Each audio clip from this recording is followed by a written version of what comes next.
क्या हो रहा है यहाँ? अनुमा, ये आदमी प्रार्थना पे हाथ उठाता है। अभी भी उठा रहा था। मैंने रोकने की कोशिश की तो उल्टी सीधी बकवास करने लगा और फिर बात हाथापाई पे आ गई। और सिर्फ आज ही नहीं, उस दिन भी मैंने देखा था ये प्रार्थना पे हाथ उठा रहा था। ये बेचारी डरी हुई सहमी वहां से आ रही। मैंने उस दिन भी इससे पूछा, इसने कुछ नहीं कहा। और ये मुझसे आके पिता के पास जाता और मैं क्या गौतम को ले एक्शन।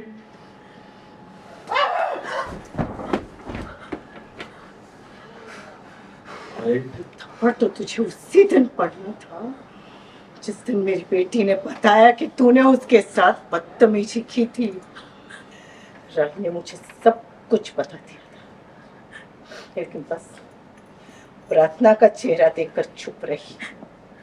लेकिन शायद कान्हा जी ने तेरी किस्मत में ही बेटी के साथ साथ माँ के हाथ का भी थप्पड़ लिखा था, इसलिए आज तुझे बराबर थप्पड़ पड़ा। और प्रार्थना करके तुम्हारे लिए बेटा, अगर पति तुम पे हाथ उठाए, तुम्हें थप्पड़ मारे तो पलटकर इसे मारो। अगर मार नहीं सकती तो उसका हाथ रोको, और अगर रोक नहीं सकती तो चिल्लाओ। चिल्ला नहीं सकती तो किसी को जाके बताओ, किसी से बात करो, कुछ भी करो, लेकिन चुप मत रहो। क्यों चुप रह के सहती हो तुम? और तो समझ में नहीं आता है क्या होगा ज्यादा से ज्यादा छोड़ के चला जाएगा। नहीं अच्छा है, ऐसे राक्षस से छुटकारा मिलेगा जीवन में। जाकर मोहल्ले में बतासे मांगने चाहिए उसकी खुशी में।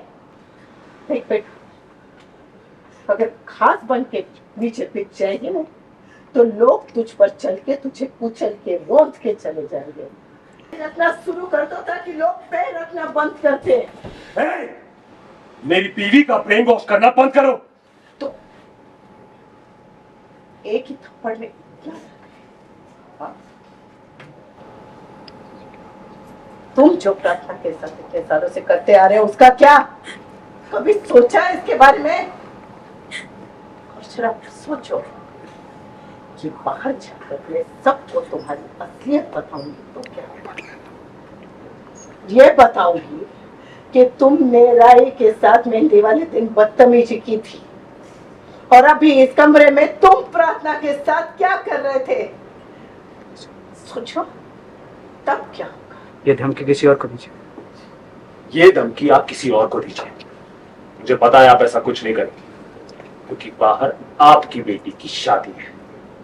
एक बेटी की शादी है, इसीलिए मैं दूसरी बेटी के संग सीरियल में आ चुका है अलग किस्म का रोमांचक मोड़, जहां पर हमें देखने को मिल रहा है कि घर में हो रही है प्रेम और राही की शादी, और इसी शादी से नाखुश है प्रेम के जीजा पराग, और इसी गुस्से को वो उतारने के लिए वो अपनी बीवी प्रार्थना पर हाथ उठाते हैं, और ये हाथ उठाते हुए उन्हें अंश रूम के बाहर से देख लेता है।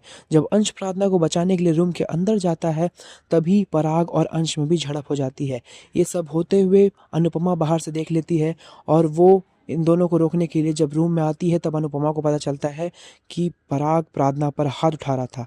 ये सुनते ही अनुपमा गुस्से से आग बबूला हो जाती है और कस के जोरदार थप्पड़ पराग के गाल पर जड़ देती है, और साथ ही साथ उसे एक वार्निंग भी देती है कि आज के बाद अगर प्रार्थना पर हाथ उठाया तो उससे बुरा कोई नहीं होगा।